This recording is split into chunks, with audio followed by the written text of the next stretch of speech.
Hi. So Telugu మిత్రులకు స్వాగతం.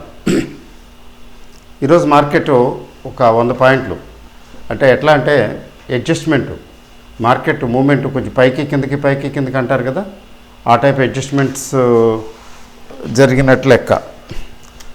Activity అంత యాక్టివ్గా లేదు మార్కెట్లో.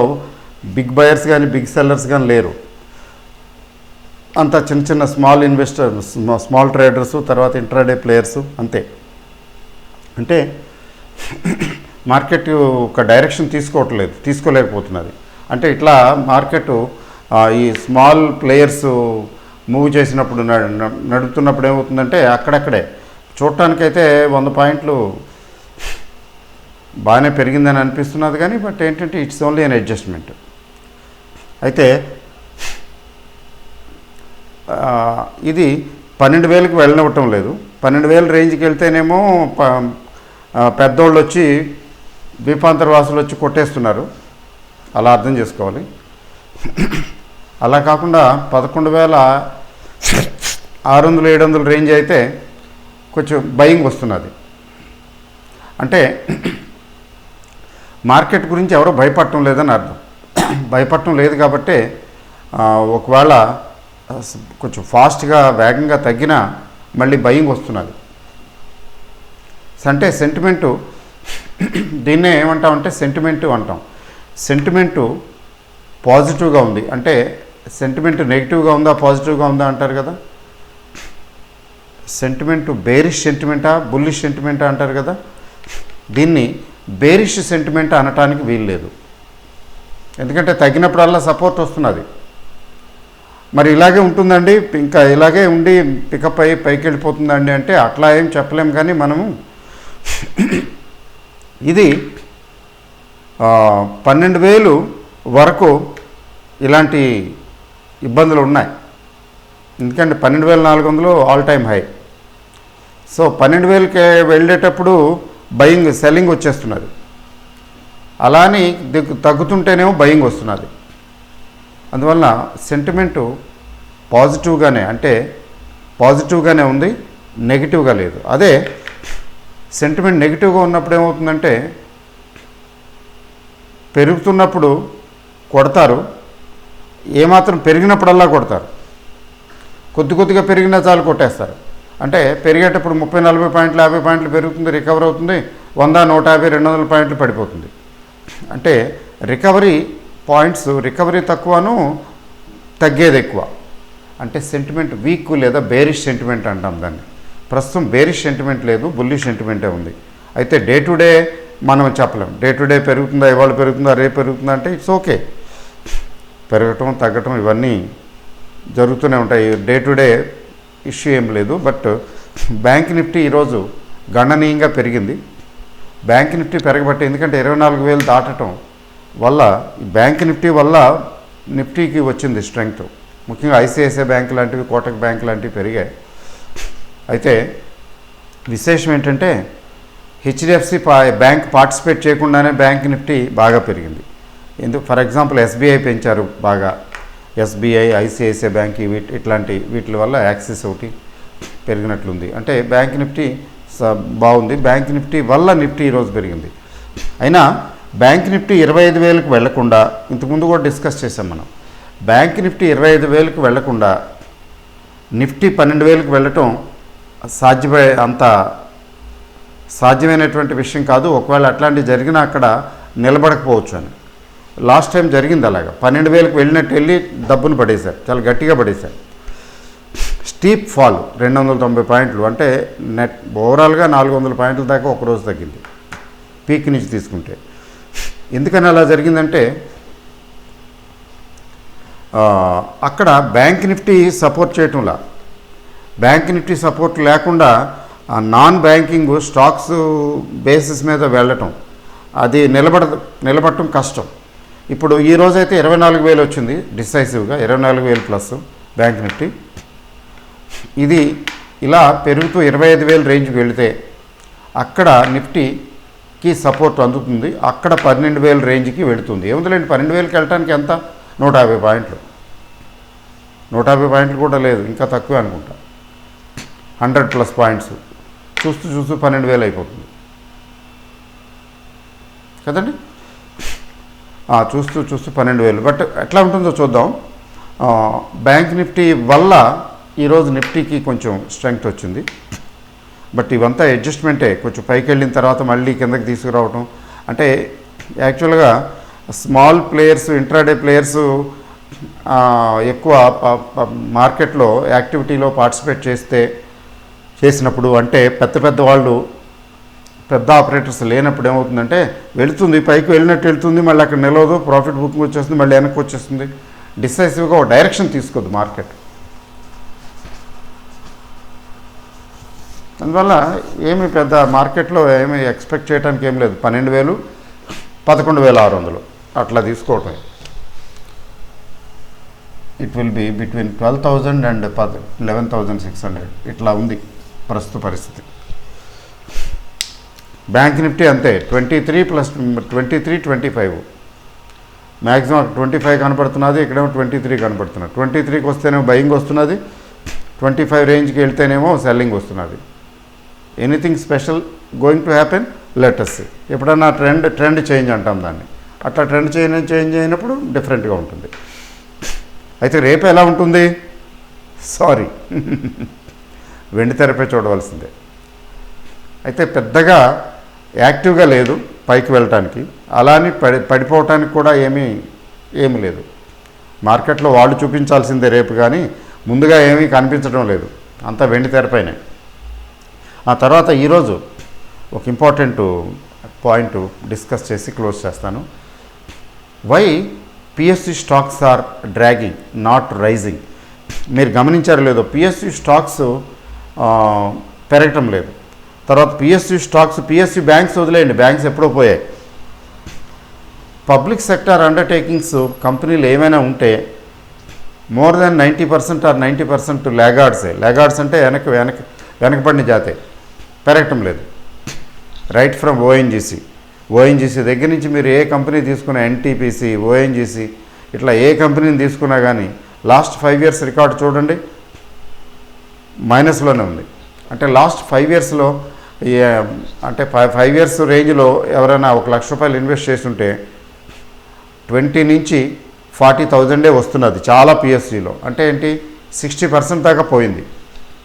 ఈవెన్ సెయిల్ తీసుకోండి, ఎంతో ఎక్కడ దాకా ఎందుకు. అంటే వాటి పెర్ఫార్మెన్స్ అంత బ్యాడ్గా ఉందనా? కాదు. అది ఇంతకుముందు కూడా 2-3 సార్లు డిస్కస్ చేస్తున్నాను. గవర్నమెంట్ తాలూకు పాలసీ. ఈ government it's paying more focus on getting dividends. తర్వాత కంపెనీల మీద ఈ మేనేజ్మెంట్ మీద ప్రెషర్ కూడా తీసుకొస్తుంది. నువ్వు ఎంత డివిడెండ్ ఇస్తున్నావు, అబ్బే 8% ఎట్లా కుదరదే, చాలదు, 10 ఇవ్వు. 10 ఇక్కడ అవ్వదండి, అదండి ఇదండి అంటే కాదు. Government has a say. Companies act చట్టం ప్రకారం డివిడెండ్ ఇవ్వాలా అక్కర్లేదా, డివిడెండ్ ఎంత ఇవ్వాలి అనేది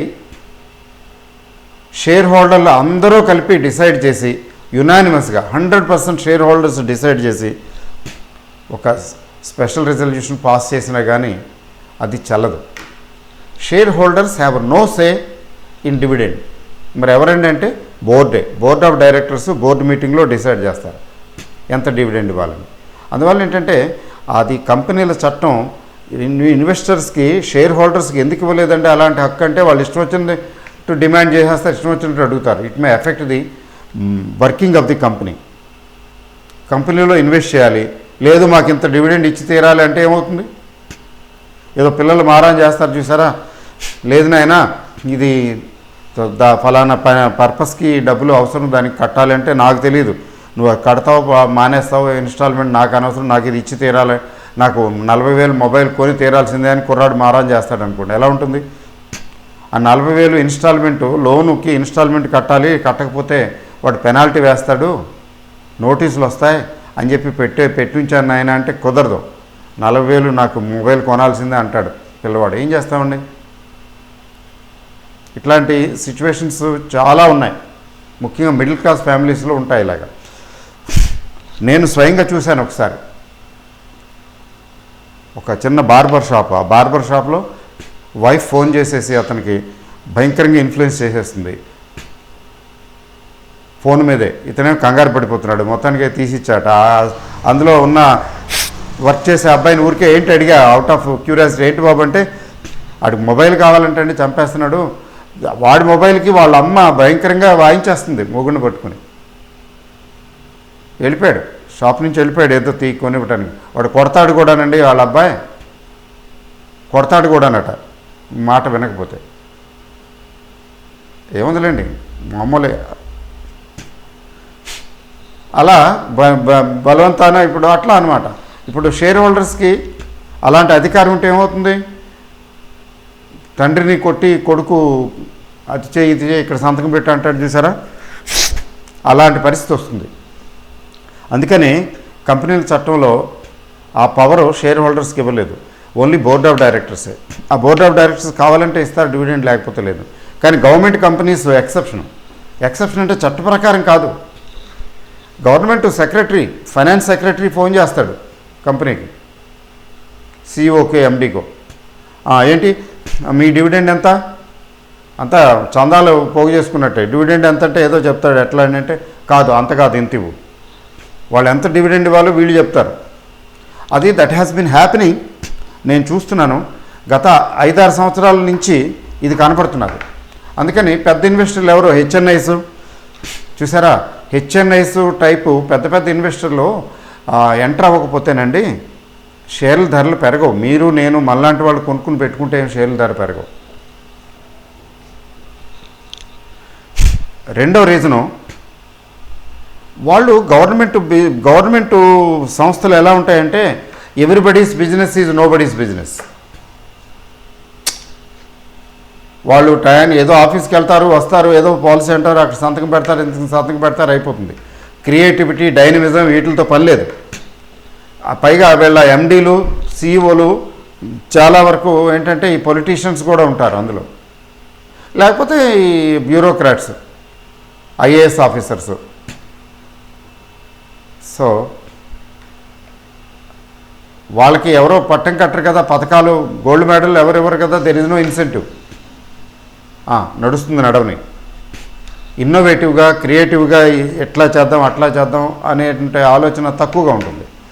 తర్వాత వాళ్ళు ఎక్స్పాన్షన్ మోడ్లో, అంటే కొత్తగా బిజినెస్ ఎక్స్పాండ్ చేసి ఇన్నోవేటివ్గా అది చేద్దాం ఇది చేద్దామని చేసే టైప్ ఏం కాదు. ఫర్ ఎగ్జాంపుల్ బిఎస్ఎన్ఎల్, ఎంటీఎన్ఎల్ ఏమయ్యాయండి, ఈ ప్రైవేట్ ఆపరేటర్స్ తోటి పోటీ పడలేక ఫినిష్ అయిపోయా, నామకే వాస్తే. అందులో చాలామంది ఉద్యోగస్తుల్ని ఉద్యోగాలు తీసేయటం, గోల్డెన్ షేక్ హ్యాండ్ ఇవ్వటం, ఎందుకంటే నడపలేమని చేతులు ఎత్తేయటం. యాక్చువల్గా చెప్పాలంటే గవర్నమెంట్కి దగ్గర ఉన్న రిసోర్సెస్ ప్రైవేట్ పీపుల్ దగ్గర ఎందుకు ఉంటాయి? Government has all resources. But MTNL and BSNL పరిస్థితి ఏంటి? ఇలా గవర్నమెంట్ సంస్థలు ఏంటంటే కొన్ని చోట్ల అయితే కరప్షన్ కూడా ఉంటుంది. కొంతవరకు ఏంటంటే వీళ్ళు నాది కాదులే అన్నట్టుగా చేస్తుంటారు. తర్వాత ఇన్నోవేటివ్ ఐడియాస్ కొరబడతాయి. తర్వాత ఎక్స్పాన్షన్ గురించి ఆలోచించరు. చాలా వరకు ఏంటంటే పిఎస్యూస్ అండి మోనోపలి, వాళ్ళ బిజినెస్లో వాళ్ళు దిట్టలు, వాళ్ళకి కాంపిటీషన్ కూడా చాలా తక్కువ. అయినప్పటికీ కూడా వాళ్ళు ఎక్కువ ఏమీ చేయటం లేదు, ఎంతవరకు అంతవరకే. అయితే because of their strength, competitive edge, చాలా కంపెనీలు అంటే most of the companies they are making profits. డబ్బులు సంపాదిస్తున్నారు, పట్టండి పనిచేస్తున్నారు. గవర్నమెంట్ ఊరుకోవటం లేదు, డివిడెండ్లు పనిచేస్తున్నారు. నిజం చెప్పాలంటే వాళ్ళు ఏదైనా చేయాలి అన్నా కూడా ఎక్స్పాన్షన్ వగేరా చేయాలన్నా వాళ్ళ దగ్గర ఉండాలి కదా, సరుకు డబ్బులు ఉండాలి కదా.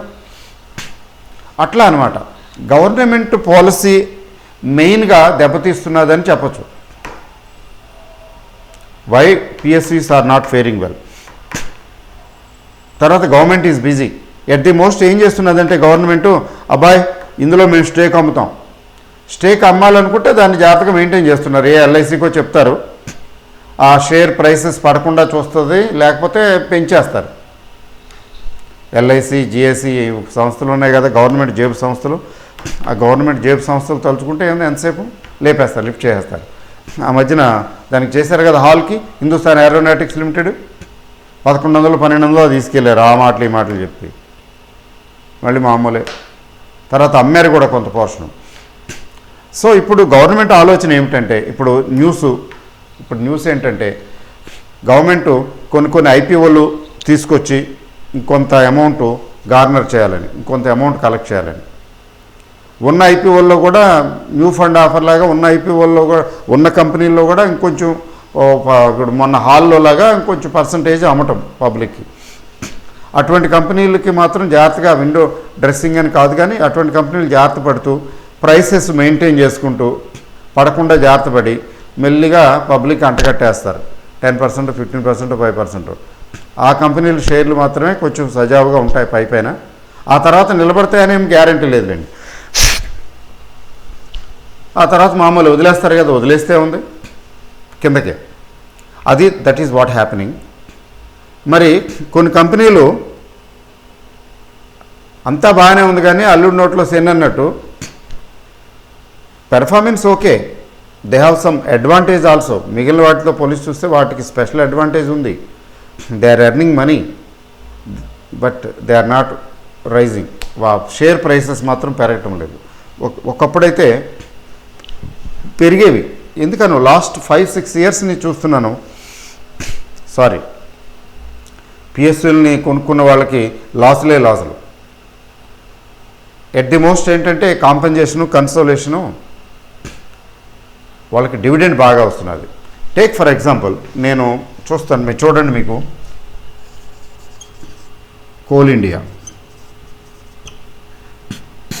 ఇంజనీర్స్ ఇండియా, ఈ రెండు చాలండి. ఇంతకుముందు డిస్కస్ చేయలేదు కదా. కోల్ ఇండియా ఎంత ఉందండి? ఇవాళ పెరిగింది 114, 115 వేసుకోండి. ఇంజనీర్స్ ఇండియా ఎంత ఉందండి? 40 చిల్లర ఉందా, 52 ఎంత ఉన్నట్టుంది, 64.35. జాగ్రత్తగా చూడండి. అది కొద్దిగా ఏంటంటే ఈరోజు న్యూస్ వచ్చింది. ఏం న్యూస్ వచ్చిందంటే ఈ ఇంజనీర్స్ ఇండియా, కోల్ ఇండియా ఇట్లాంటివి బాగా పడిపోతున్నాయి. ఎవరికాళ్ళు అమ్మేస్తున్నారు, బయటకు వచ్చేస్తున్నారు. ఎందుకులే బాబు ఇది. సో వీటికి బైబ్యాక్, వీళ్ళ దగ్గర క్యాష్ రిజర్వ్స్ ఉంటే, బాబు మీ దగ్గర కంపెనీల దగ్గర క్యాష్ రిజర్వ్స్ ఉంటే, క్యాష్ ఉంటే బైబ్యాక్ చేసుకోండి అని గవర్నమెంట్ చెప్తున్నది. ఎప్పటి నుంచో చెప్తుంది, మధ్యలో ఆగిపోయింది, మళ్ళీ మొదలు పెట్టబోతున్నారు. అంటే కొన్ని కంపెనీలు ఏంటంటే బైబ్యాక్, ఇందులో ఎన్ఎండిసి కూడా ఉంది. ఎన్ఎండిసి కూడా అట్రాక్టివ్ 84, 85 బయింగ్ మోడ్లో ఉంది. తర్వాత క్యాష్ రిచ్ కంపెనీస్ ఏమో బైబ్యాక్ చేసుకోండి అని. తర్వాత అదర్ కంపెనీస్లో ఏంటంటే గవర్నమెంట్ స్టేకు అమ్మడానికి, అలా అమ్మి చేసుకోవడానికి. తర్వాత మీ దగ్గర డబ్బులుంటే బైబ్యాక్ చేయండి, షేర్ ధరలు కొద్దిగా పికప్ అవుతాయి. షేర్ ధర పెరగటం లేదు కదా, పెరగపోవటం it's a damage actually. So ఇది తీసుకుంటే, కోల్ ఇండియా తీసుకుంటే ఎందుకులేండి, అది తలుచుకుంటేనే బాధగా ఉంటుంది. 300 పైనే అనుకుంటారు. 2010లో దీని ఐపీఓ వచ్చింది.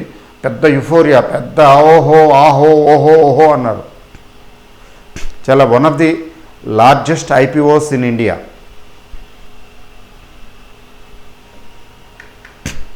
రిలయన్స్ ఒకటి, ఇదొకటి. రిలయన్స్ అంటే ముఖేష్ అంబానీ కాదు, అనిల్ అంబానీ రిలయన్స్. అదొకటి ఇదొకటి ముంచేసింది జనాల్ని. అదైతే పూర్తిగా ముంచేసింది, ఇదేమో పీకల దాకా ముంచింది. లాస్ట్ ఈ కోల్ ఇండియాలో ఇన్వెస్ట్ చేసుకున్న వాళ్ళకి లాస్ట్ 5 ఇయర్స్ చూడండి, అంతకుముందు వదిలేండి. 300 పైన వచ్చింది, ఇప్పుడు 110 వచ్చిందంటే ఏంటండి? 1/4 మిగిలింది, 3/4 ఎగిరిపోయింది. అంటే ₹1,00,000 పెట్టిన వాడికి ఒక 25,000, 30,000 వస్తున్నది. అది పరిస్థితి. సో దీని పిఈ 4.85 ఉందండి. Profit making, dividend paying. Dividend yield ఎంత ఉందండి? డివిడెండ్ ఈల్డ్ దగ్గర 11% ఉంది. దగ్గర 11% ఉంది.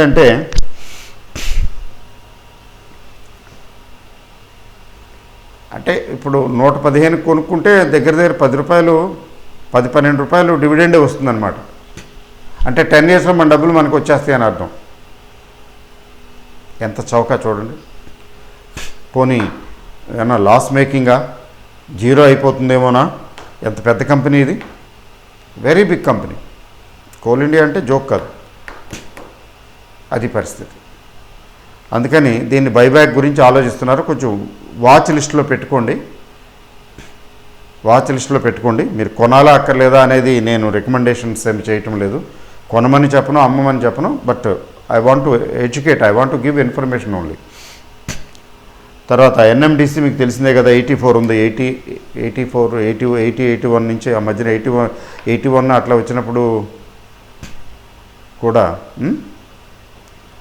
ఇది డివిడెండ్ ఈల్డ్ కొంచెం తక్కువే, 8% ఎంత కొద్దిగా 6% ఎంత ఉన్నట్టుంది ఎన్ఎండిసి. తర్వాత పిఈ కూడా బిలో 10 కానీ బట్ 8.5 అలా ఉంది.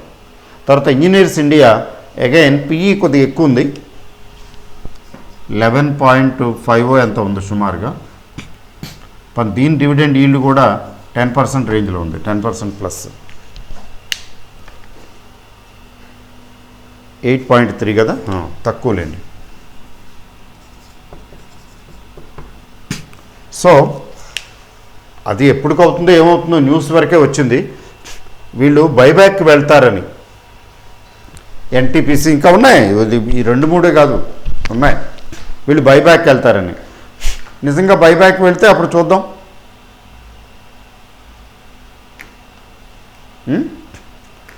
బైబ్యాక్ వెళ్తే చూద్దాం, బట్ మీరు అబ్జర్వేషన్లో పెట్టుకోండి. అయితే ఎవరైతే